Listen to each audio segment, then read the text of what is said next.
हाय, अस्सलाम वालेकुम, good afternoon, नमस्कार, सत श्री अकाल। मथुरा की नगरी के राधे राधे।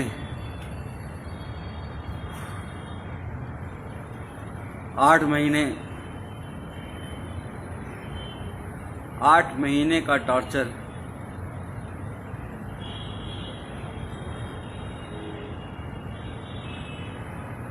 तो सबसे पहले आप सब लोगों का 138 करोड़ भारतीयों का, अपने देशवासियों का मैं शुक्रिया अदा करना चाहूँगा, धन्यवाद अदा करना चाहूँगा, जिन्होंने मेरे लिए सोशल मीडिया पे हो, चाहे दुआएं मांगी हों, चाहे प्रार्थना की हो, चाहे मंदिर गए हों, गुरुद्वारा गए हों, मस्जिदों में, चर्च में, हर जगह जहाँ से इतनी दुआएं मेरे लिए हुई हैं, मैं सोच भी नहीं सकता था कि लोग मुझे इतना चाहते हैं। आप सबका बहुत बहुत शुक्रिया। वरना तो इस बार जेल में इतनी, मतलब 5 दिन तक मुझे खाना तक नहीं दिया गया।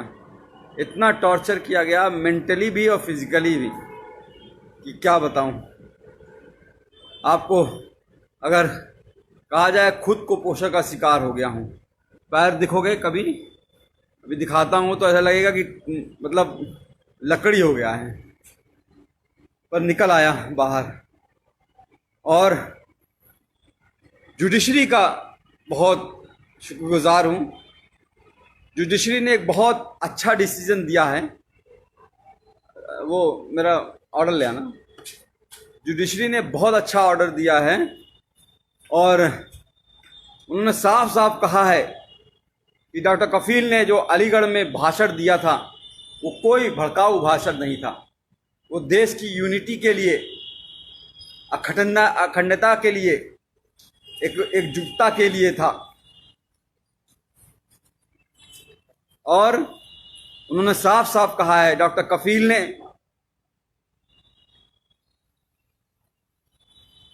हेल्थ पे बात की है, एम्प्लॉयमेंट पे बात की है, एजुकेशन पे बात की है, रोटी कपड़ा मकान पे बात की है। हाँ, ज़रूर एनटीसीए के खिलाफ बोला है, एनआरसी के खिलाफ बोला है, पर यह भी कहा है कि जो भी प्रोटेस्ट हो, गांधी जी के अहिंसा के, सद्भावना के साथ होना चाहिए। कोई हिंसा नहीं होनी चाहिए। सबसे मिलकर, भाईचारे के साथ मिलकर सबको साथ आना चाहिए। फिर भी उसके बाद जिस तरह से मुझे टॉर्चर किया गया, मुंबई एयरपोर्ट से पकड़ के 48 घंटे तक इंटरोगेट किया गया। एसटीएफ की टीम ने ऐसे ऐसे सवाल पूछे, अरे आपने तो कोई पाउडर बना लिया है जिससे करोड़ों इंडियन मर जाएंगे। मैंने कहा, भैया मैं डॉक्टर हूँ बच्चों का, मैं कहाँ से पाउडर बना लूँगा। कोरोना की बात कर रहे हैं क्या? तो आप चाइना से पूछिए। आप सरकार गिरा रहना चाहते हैं, हमारे पास फ़ोन रिकॉर्डिंग, हमने कहा लाइए सुना दीजिए, एक भी सबूत आपके पास हो तो।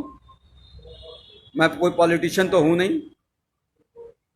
आप जापान गए थे, मैंने कहा हाँ, पाकिस्तान क्यों नहीं बोल दिया? अरे जापान कैसे, इंडिया से बाहर कैसे जा सकता हूं जब पासपोर्ट मेरा जुडिशरी के पास जमा है। तो एक तरह से बहुत टॉर्चर किया। फिर जेल में रह के, जेल में ऐसी जहां रखा जहां पे 150 कैदी थे। वो 9 महीने का बीआरडी ऑक्सीजन ट्रेजिडी के बाद जो 9 महीने का दर्द था, उसको उससे ज्यादा, उससे कई गुना, हजारों गुना ज्यादा पतली पानी की तरह दाल, कच्ची रोटियां, वही सुबह शाम खाना है। जीना था।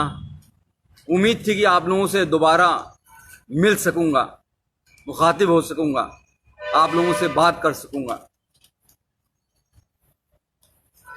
और आप सबकी दुआएं काम आई। आज आपके साथ हूं फिर से दोबारा।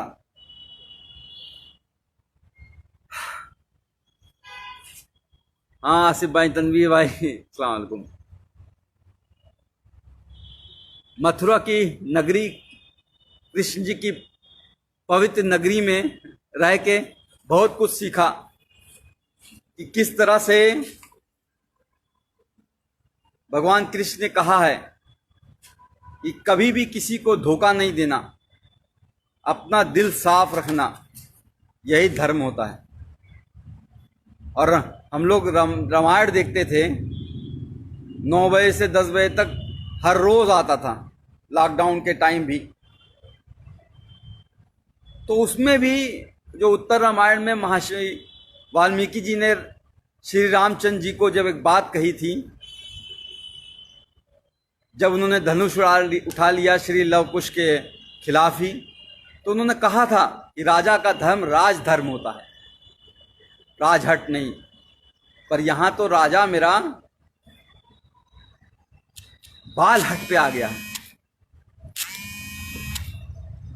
बच्चों की जान बचाने की कितनी बड़ी सजा दोगे भाई?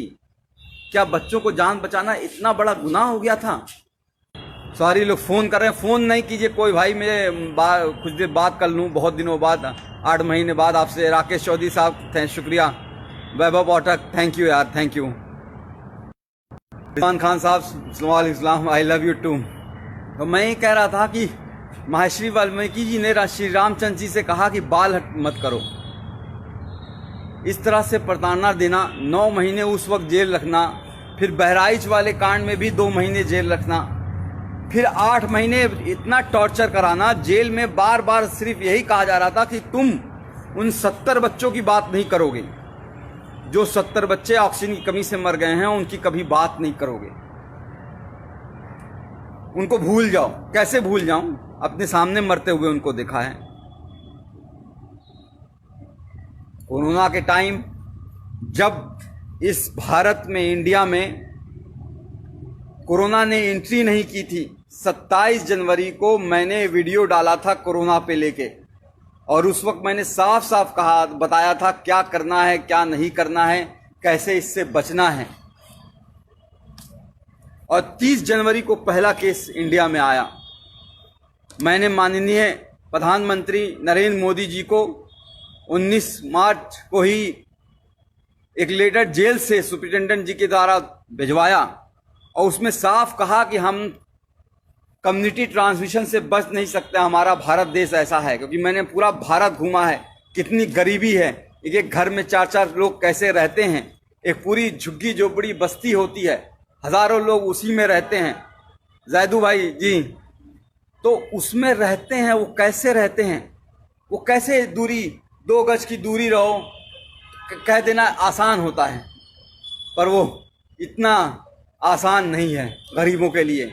कितने माइग्रेंट बेचारे चलते चलते मर गए, ट्रेनों में दब गए। गरीबी कितनी है, आज क्या हालत हो गई है हमारे देश की। कोरोना वायरस इस तरह से फैल चुका है कि हम दुनिया के दूसरे नंबर पे पहुंचने वाले हैं, ब्राजील को भी छोड़ देंगे। श्री नरेंद्र मोदी जी के दोस्त ट्रंप साहब और ये इंडिया फर्स्ट और सेकंड नंबर पे रह गया है। 48 लाख कोरोना वायरस केस हो चुके हैं और 60,000 से ज्यादा मौतें हो चुकी हैं। बहुत कुछ करना चाहता था इस कोरोना वायरस के लिए, 8 महीने में शायद बहुत कुछ कर सकता था, पर करने नहीं दिया गया। जेल में जानबूझ के मुझे इस तरह से रखा गया कि मतलब समझ लीजिए कि टॉयलेट करने के लिए आधे घंटे के लिए लाइन लगानी पड़ती थी, नहाने के लिए आधे घंटे के लिए लाइन लगानी पड़ती थी। गर्मी इतनी हो जाती थी कि कपड़ा पहन के, पूरा नहा के, पूरा बिस्तर बिछा के, बिस्तर को भी भिगा देता था, तब जाके लेटता था। और वो 150 लोग, 534 लोगों की रहने की जगह है वो, लेकिन 1600 कैदी थे। अब बताइए वहां पे कैसे सोशल डिस्टेंसिंग हो जाएगी? वो ख्वाब था।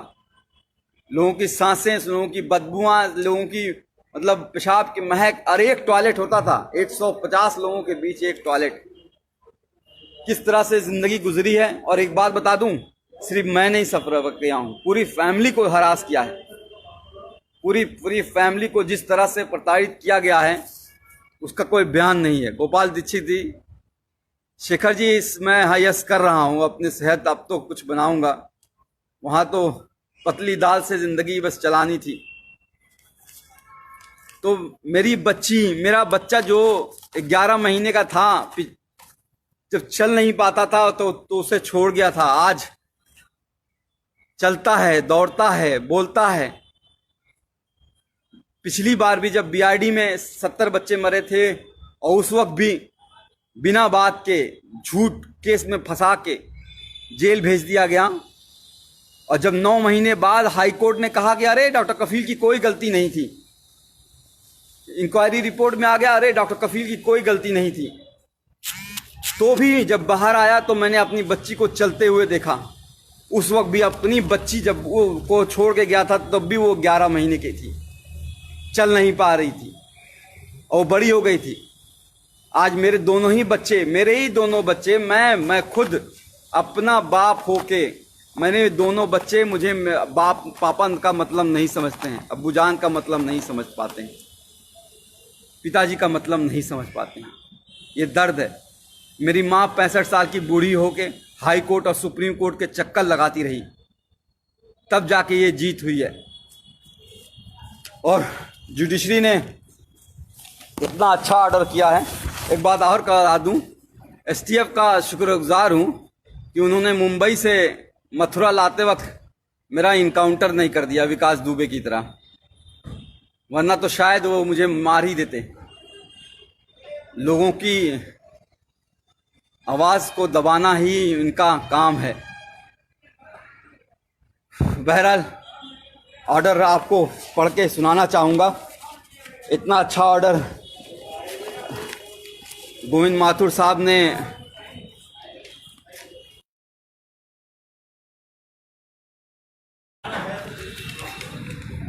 किया है। सुप्रीम कोर्ट का भी धन्यवाद करूंगा, वरना तो हाई कोर्ट में डेट पे डेट हर 14 दिन पे कैसे एक एक दिन कटेगा, एक एक घंटे कटेगा, ये सोचता था कैसे वो टाइम आएगा जब मैं बाहर निकल पाऊंगा, कब मेरी जज मेरी कोई बात सुनेगा। इसलिए हम लोग सुप्रीम कोर्ट, मेरी माँ 65 साल की बूढ़ी माँ सुप्रीम कोर्ट गई, और मैं सुप्रीम कोर्ट का शुक्रगुजार हूँ जो उसने कहा कि 15 दिन में फैसला सुनाओ।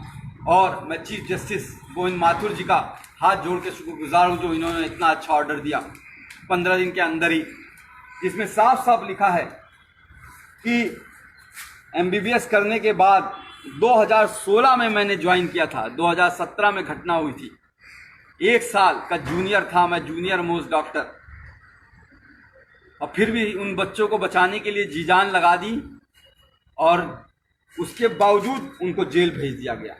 और ये नहीं, इसके अलावा नहीं, the petitioner and his other family member including the detainee were continuously harassed and victimized by the state authorities including the district administration Gorakhpur by several means। मेरे यानी कि मुझे ही नहीं, पूरी फैमिली को सरकार ने बुरी तरह से तोड़ना चाहा। मेरे भाई पे गोली मारी गई थी, आपको याद होगा शायद, वहाँ पे जहाँ पे चीफ मिनिस्टर खुद मौजूद रहते हैं 500 मीटर दूरी पर। आज 3 साल होने जा रहे हैं उस बात को, एक भी कोई गिरफ्तारी नहीं हुई, कोई चार्ज नहीं हुआ है। बहरहाल आते हैं हम एएमयू के जो लोग कहते हैं कि भाषण मैंने गलत दिया था उसके बारे में। कहते हैं कि मैंने भड़काऊ भाषण दिया था, कहते हैं कि मैंने 2 धर्मों के बीच, 2 रिलीजन के बीच एनमिटी, हेट्रेड, वायलेंस फैलाने की कोशिश की। पूरी स्पीच लिखी है उन्होंने, पूरी speech, the version of the speech, पूरी स्पीच लिखी है, एक एक लाइन लिखी है कि जो मैंने बोला है। और उसमें उन्होंने कहा है कि मैंने ऐसा कोई बात नहीं की थी जो कि किसी भी धर्म के बीच में नफरत फैलाए। मैंने बात की थी देश की अखंडता की, यूनिटी की, सद्भावना की। मैंने बात की थी एजुकेशन की, हेल्थ की, एम्प्लॉयमेंट की, इकोनॉमी की, रोड की, हाउसिंग की। मैंने बात की थी उन 70 बच्चों की जो बीआरडी में मर गए हैं। मैंने बात की नहीं उन 8 लाख बच्चों की जो इंडिया में मर गए थे उस साल।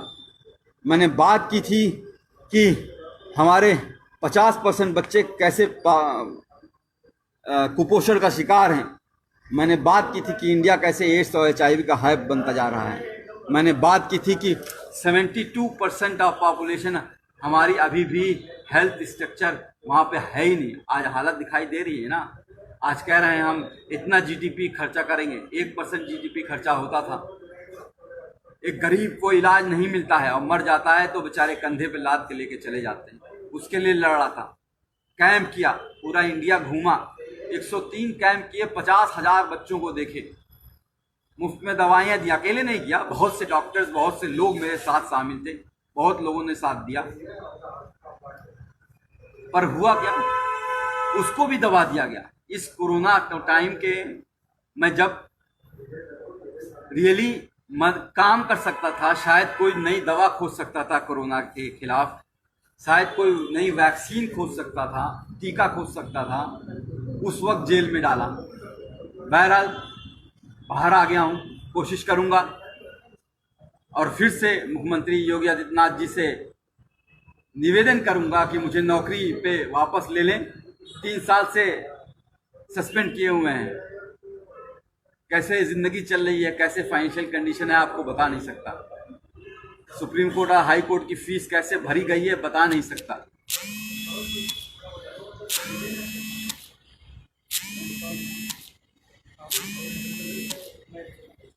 पर लड़ा, कहते हैं ना, इस जुल्म के दौर में जुबान, कहते हैं ना कि इस जुल्म के दौर में जुबान खोलेगा कौन। अगर हम भी चुप रहेंगे तो बोलेगा कौन। तो बोलना ज़रूरी है, किसी न किसी को कुर्बानी देनी होगी और शायद ऊपर वाले ने मुझे चुना है। बहरहाल बाहर आ गया हूँ, कोशिश करूँगा कि सबसे पहले बिहार, असम, केरल, कर्नाटका, तमिलनाडु, जहाँ पे बाढ़ आई हुई है, बाढ़ से तो एक बहुत बड़ा नुकसान होता है। घर डूब जाते हैं, घर टूट जाते हैं, लोग बिखर जाते हैं। लेकिन सबसे ज़्यादा नुकसान तब होता है जब बाढ़ का पानी चला जाता है। पिछली बार हम लोग केरल और असम और बिहार में हम लोगों ने बहुत काम किया था और इस बार भी काम करना चाहूँगा, क्योंकि बाढ़ का पानी बीतने के बाद बहुत सी बीमारियां आती हैं, महामारी आती है। Chikungunya, malaria, dengue, Kalra, skin disease, चमड़ी की बीमारियां, आँखों की बीमारियां, कान बहना बहुत होता है। उस पर काम करना चाहूँगा, कोरोना वॉरियर की तरह काम करना चाहूँगा। कोशिश करूँगा, अगर योगी जी की कृपा होगी, नौकरी अगर वापस मिल गई तो किसी हॉस्पिटल से अटैच होकर रिसर्च करूँ और कोशिश करूँ कि कोई नई दवा ईजाद हो पाए जिससे हमारा देश की और किसी की मौत ना हो। बढ़ता जा रहा, हर रोज़ 1000 लोग मर रहे हैं। एक का भी मरना बहुत खतरनाक बात है। जिसके घर में, परिवार में एक मौत होती है, वही वो जानता है एक भी मौत होती है। और यहाँ तो सब 60-65 हज़ार लोग मर चुके हैं। उस पर काम करना चाहूँगा। और अगर वैक्सीन के लिए कहेंगे कि मैं गिनी पिग बन जाऊं, मेरे ऊपर रिसर्च हो जाए, मैं खुद टीका लगवा लूँगा, अपने आप को वॉलंटियर करूँगा मैं। ये मेरी नई योजना है। अभी कुछ दिन अपने बच्चों के साथ रहना चाहता हूँ, अभी तक मिल नहीं पाया हूँ। कल भी आप सोच लीजिए, कल 11:30 बजे डिस्ट्रिक्ट जेल मथुरा में ऑर्डर पहुँच गया था हाई कोर्ट का। डीएम अलीगढ़ को हाई कोर्ट का ऑर्डर मिल गया था, लेकिन फिर भी 12 घंटे तक ये लोग यही कोशिश करते रहे कि किसी तरह से कोई और केस में फंसा दें। जैसे इन्होंने पिछली बार अलीगढ़ में जब मुझे गिरफ्तार किया था मुंबई से, तो जब मुझे बेल 10 फरवरी को मिल गई थी तो 4 दिन तक कोर्ट के आदेश के 2-2 बार आदेश के बावजूद छोड़ा नहीं मुझे। इलीगली मुझे डिटेन करके रखा और फिर एनएसए लगा दी। एनएसए मतलब नेशनल सिक्योरिटी एक्ट। मैं टेररिस्ट हूँ क्या? दाढ़ी ये जो बढ़ जाती है, जेल में बढ़ जाती है। आज तक कभी आपने सुना है मैं किसी हिंदू, मुस्लिम, सिख, ईसाई या किसी में धर्म के भेदभाव में करता हूँ? 50,000 जो बच्चों को देखा, पूछा कोई कौन गरीब है, कौन अमीर है, कौन किस जाति का है, कौन किस धर्म का है? उस पर इल्ज़ाम लगाओगे? इल्ज़ाम वो लगाते हैं जिनका खुद का दिमाग गंदा होता है, जो भरा होता है गंदगी से, वो दिमाग वो लगाते हैं।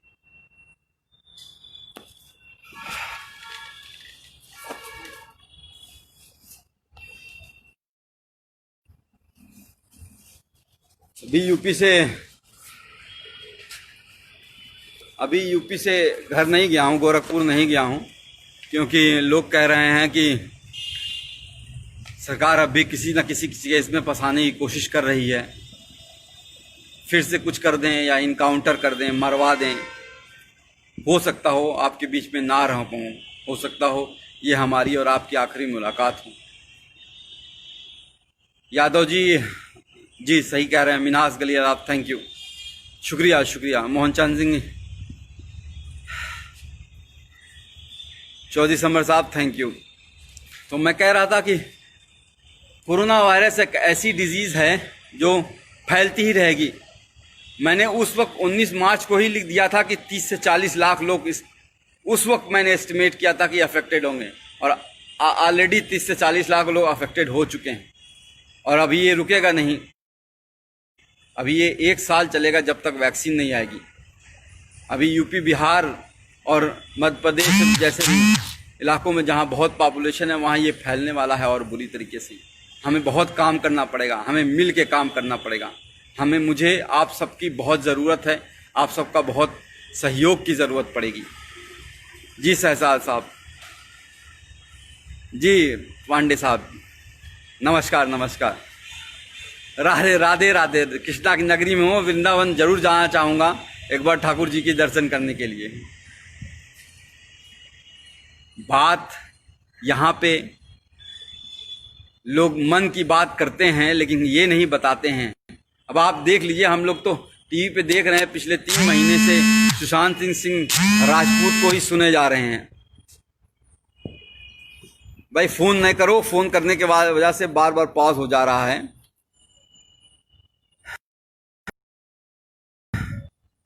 सुशांत सिंह राजपूत की 3 महीने से लगातार टीवी पे बात किए जा रहे हैं,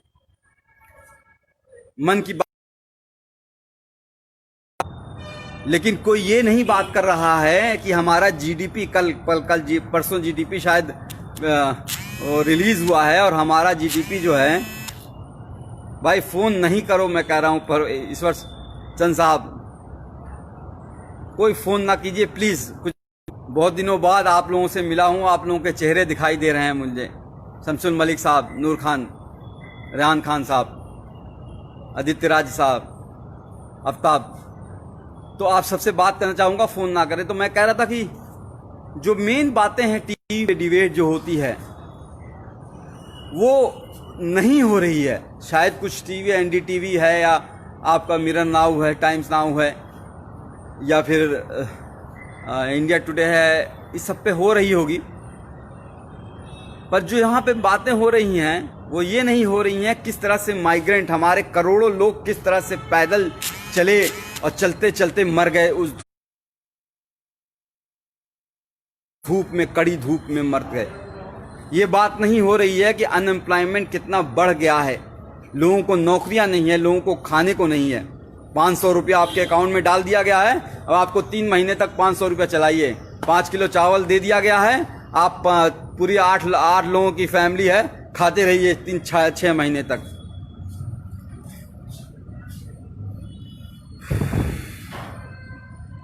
बात जो है रियल इशू पे होगी ही नहीं, एजुकेशन पे होगी ही नहीं, एम्प्लॉयमेंट पे होगी ही नहीं, हेल्थ पे होगी ही नहीं। हमारा जो कोई भी आप हॉस्पिटल देख लीजिए क्या हालत हो गई है। कोई भी सरकारी हॉस्पिटल में जाना नहीं चाहता है। आपने ध्यान दिया है, कोई भी बड़ा मंत्री, कोई भी बड़ा अधिकारी, कोई भी बड़ा जो है चीफ मिनिस्टर हो या कोई भी हेल्थ, मतलब मैं नाम नहीं लूंगा, सब लोग वेदांता में जाके इलाज करा रहे हैं। वेदांता यानी कि नोएडा में करोड़ों रुपए का इलाज करा रहे हैं, लेकिन कोई भी सरकारी हॉस्पिटल में नहीं जाना चाहता है। क्यों? क्योंकि सरकारी हॉस्पिटल की हालत खराब है। वहाँ गरीब जाएगा, गरीब मरेगा, और गरीब मरता है तो मर जाने दो, क्या फर्क पड़ता है। तो जो लोग ये सोचते हैं कि बार बार जेल में डाल के, मार के, पीट के, तोड़ के, यहाँ मारो, यहाँ मारो, यहाँ मारो, उल्टा पटला रात को डंडे से मारो, गांड लाल कर दो एकदम पूरी तरह से, पैर पे मारो, करते रहो, ये एकदम तोड़ दो इसको, तो वो शायद नहीं जानते हैं कि एक बात सिखाई गई थी कि डरना नहीं है। आई वोंट बेंड, मैं झुकूंगा नहीं। डरना आता नहीं हमें, चाहे जितना भी डरा लो। हर बार एक नई ताकत से उठेंगे, चाहे जितना भी झुका लो।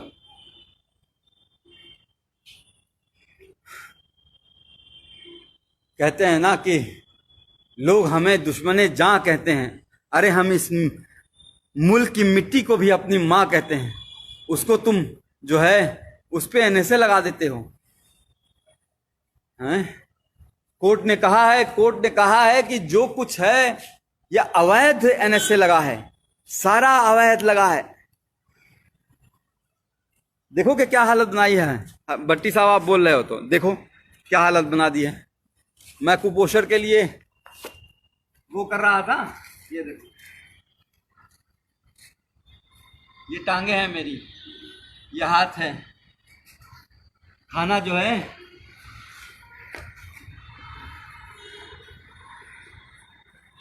जिंदगी का जो मैं खुद कुपोषण का बच्चों का इलाज किया करता था, आज खुद कुपोषित हो गया। घर वालों को किस तरह से परेशान किया गया है वो बता नहीं सकता।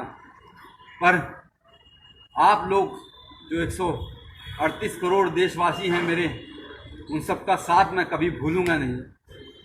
खासकर कुछ लोगों का जो लोग बहुत करीब थे, इंदिरा जयसिंह मैम, फुजैल अयूबी, एबाज साहब, मनोज पांडे, मनीष सिंह, एडवोकेट मनीष सिंह, दिलीप कुमार साहब, नजरुल इस्लाम साहब, और ऐसे बहुत से लोग हैं, बहुत से लोग। मीनाक्षी शुक्ला मैम, इरफान गाजी, हाँ अलीगढ़ के इरफान गाजी साहब, तो बहुत से लोग हैं। तो सबका नाम तो नहीं ले सकता मैं। बहुत से लोग हैं, 138 करोड़ लोग हैं, सबने बहुत मदद की है। सबका बहुत बहुत शुक्रिया। जल्दी बिहार आ रहा हूँ और जल्दी हम डॉक्टर कफील खान मिशन इस्माइल फाउंडेशन के तहत कैंप लगाएंगे। और इस बार एक बड़ी टीम बना के एक साथ कई जगह पे, असम, बिहार, तमिलनाडु, कर्नाटका, केरल, आंध्र प्रदेश, जहाँ पे, मध्य प्रदेश, जहाँ पे बाढ़ ने, पश्चिम बंगाल जहाँ पे तूफान आया हुआ है, अभी भी लोगों को घरों पे टूटे हुए पड़े हैं, हर जगह पे जाना चाहूँगा। पूरा देश जाना चाहूँगा। पूर्वांचल अपना, गोरखपुर अपना, उत्तर प्रदेश, हर जगह जाना चाहूँगा। पूरा भारत में टीम बना के हम इस बार एक बड़े लेवल पे कैंप करेंगे और इसमें आप सबका बहुत सहयोग चाहिए। मयंक वर्मा साहब, अब आप कुछ लोगों से बातें कर लेता हूँ। मयंक वर्मा साहब सही कह रहे हैं, दाढ़ी कल काट दूंगा। बच्चों का इंतज़ार कर रहा हूँ, बच्चे आ जाएं, एक बार उनसे मिल लूँ, उसके बाद मेरी गोटी वापस आ जाएगी। अवनीश चौरा साहब, जी हाँ, बहुत मारा, फिजिकली और मेंटली बहुत टॉर्चर किया। फिजिकल में जो टॉर्चर होता है वो इस तरह से होता है कि शायद जख्म थोड़े भर जाते हैं, पर जो मेंटल टॉर्चर होता है वो बहुत दिनों तक रहता है। दिमाग खराब हो जाता है। इन 8 महीनों में देखिए किस तरह से झुर्रियाँ आ गई हैं, किस तरह से काले पड़ गया हूँ, किस तरह से जो है 10 साल बूढ़ा कर दिया है। जुबैर पीके साहब, बोलना ज़रूरी है। बोलेंगे नहीं तो कहते हैं कि बोलेंगे नहीं तो किसी को तो बोलना पड़ेगा। सब तो चुप हैं, किसी को तो बोलना पड़ेगा। जैदू साहब, आपने वहाँ से बैठ के, हाँ, इंडिया से बाहर गल्फ कंट्रीज़ में, यूएस से, यूके से, कनाडा से, स्विट्ज़रलैंड से बहुत से खत मेरे पास आया करते थे वहाँ पे जेल में। उन सबको बहुत बहुत शुक्रिया है। शेर खान साहब, सत्य की जीत होती है, सत्यमेव जयते। हमें अपने कॉन्स्टिट्यूशन में, बाबा साहब अम्बेडकर के कॉन्स्टिट्यूशन में बिलीव करना है और उसी की वजह से मैं बाहर आया हूँ। कुछ लोगों ने सरकारी एजेंसियों को जिस तरह से अपने कब्जे में करके लोगों को प्रताड़ित करते हैं वो सही नहीं है। ऑटोक्रेटिक, हमारा देश डेमोक्रेटिक है, तो डेमोक्रेटिक कंट्री है, तो डेमोक्रेटिक कंट्री में आपको फ्रीडम ऑफ स्पीच एक आर्टिकल 21 में दी गई है, लिबर्टी, स्वतंत्रता, समझ गए? तो बोलना ज़रूरी पड़ेगा। हम नहीं बोलेंगे, कुर्बानी देनी होगी, किसी ना किसी को कुर्बानी देनी होगी। तुर्तमस Shirom Kumar sahab, yes thank you. Shaina मुजरबिया, सिद्धांशु कुमार, हाँ कुछ दिन एक्सरसाइज करूँगा और हेल्थ बनाऊँगा, क्योंकि ज़िंदा रहना है, आप लोगों के बीच रहना है और काम करते रहना है, तो हेल्थ पे भी ध्यान दूंगा। डेरिक गुजर, थैंक यू। या ज़रूर मैं करूँगा, हाँ thank you. Subhan Jamal sahab, Mohammad Kalapatti from Dubai, all the best, thank you. मैंने कहा ना, गल्फ़ कंट्री से बहुत प्यार आया, बहुत मिला है। केरल के लोगों ने बहुत सहयोग किया हुआ है, पूरा साउथ ने, पूरा नॉर्थ ने, पूरा सेंट्रल ने, बिहार के लोगों ने जिस तरह से आंदोलन चलाया, पश्चिम बंगाल में जिस तरह से आंदोलन चला, आसाम में जिस तरह से आंदोलन चला, अब अभी हमारे कई भाई अभी बहुत जेल में हैं, उनके लिए हमें आवाज़ उठानी पड़ेगी।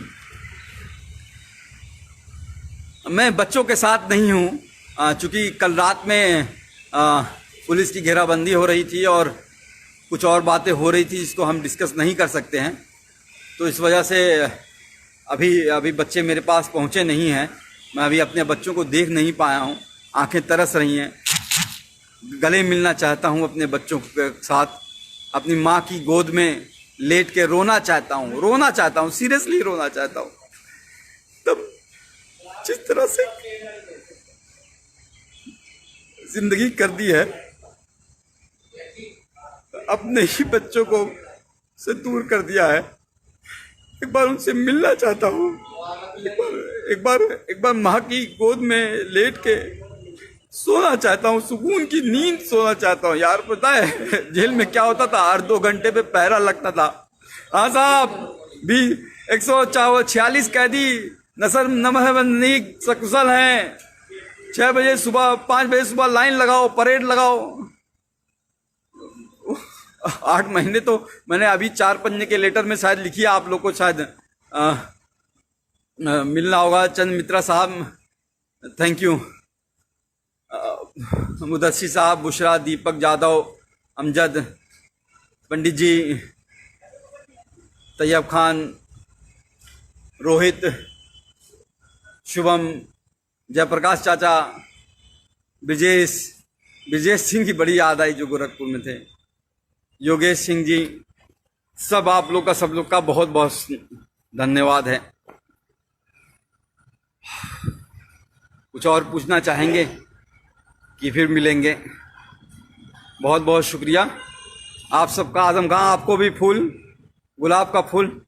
आप एक बात लास्ट में बस यही कहना चाहूँगा कि आप सबकी वजह से ही, आप सबकी, मेरी फैमिली तो दौड़ी ही, मेरी माँ, बूढ़ी माँ, लोअर कोर्ट से लेके, मतलब अलीगढ़ कोर्ट से लेके इलाहाबाद कोर्ट और फिर दिल्ली, इस कोरोना वायरस के टाइम में 65 साल की उम्र में घूम रही थी, एक वकील के पास से दूसरे वकील के पास, पैर पकड़ के रो रही थी कि किस तरह से मैं बाहर आ जाऊं।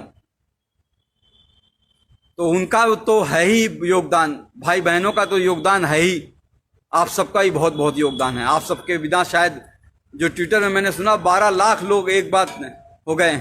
ट्विटर अकाउंट मेरा बैन किया हुआ है, डॉक्टर DRKFEL खान करके है, उसको बैन किया हुआ, उसके लिए आवाज़ आपको उठानी पड़ेगी। ट्विटर अकाउंट क्यों बैन किया है, ऐसा क्या कर दिया था? अब तो हाई कोर्ट का ऑर्डर आ गया जिसमें बार साफ साफ कहा गया है कि जी सन्नी प्रजाति कि ये इलीगल था। Justice prevail, yes. Amit Sohail साहब, मोहम्मद गयूर कहिशी, दिनेश कुमार यादव जी, कुछ दिन अपने परिवार के साथ रहिएगा। मीडिया से दूर रहूँगा, जी जी जी जी जी, ज़रूर ज़रूर।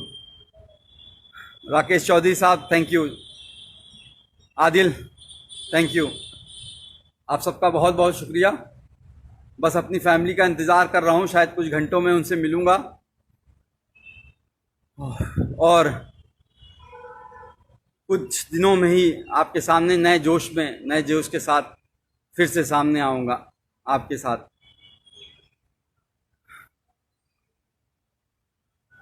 जी Matthew sahab. Mridula how are you?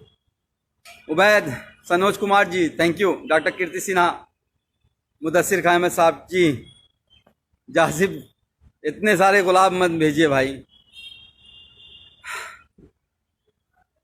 बस नईमुद्दीन साहब, जैसे आप कह रहे हैं कि वैसे ही आप लोगों का साथ चाहिए होगा। हम लोगों को जो मेन बेसिक इशू है, रोटी कपड़ा मकान और स्वास्थ्य और नौकरी और शिक्षा की बात करनी है, उस पे ही हम लोगों को काम करना है कि हर गरीब को, 138 करोड़ भारतीयों को, देशवासियों को उनका अधिकार मिले। चाइना जो है घुसा जा रहा है देश के अंदर, इस तरह से नहीं। हमारे सैनिक पाकिस्तान की सरहदों पे मारे जा रहे हैं रोज, उस तरह से नहीं।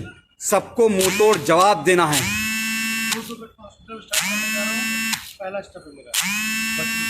पिछली बार मैंने जो है इंकेफ्लाइटिस बेड का एक हॉस्पिटल, 500 बेड का इंकेफ्लाइटिस बेड का स्टार्ट करने वाला था उस वक्त डॉक्टर कफील खान मिशन इस्माइल फाउंडेशन के हिसाब, उससे फिर से कोशिश करूंगा स्टार्ट करूं।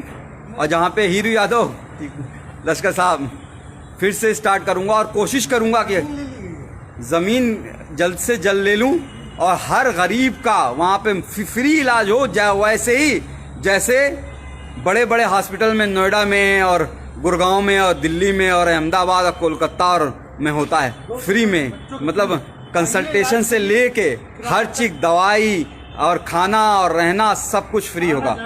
आना जाना तक फ्री करेंगे इंशाल्लाह जी। आप सबका सहयोग है, इसकी जरूरत होगी। जय हिंद, जय भारत, जय मूल निवासी, जय भीम, वंदे मातरम, जय समाजवाद।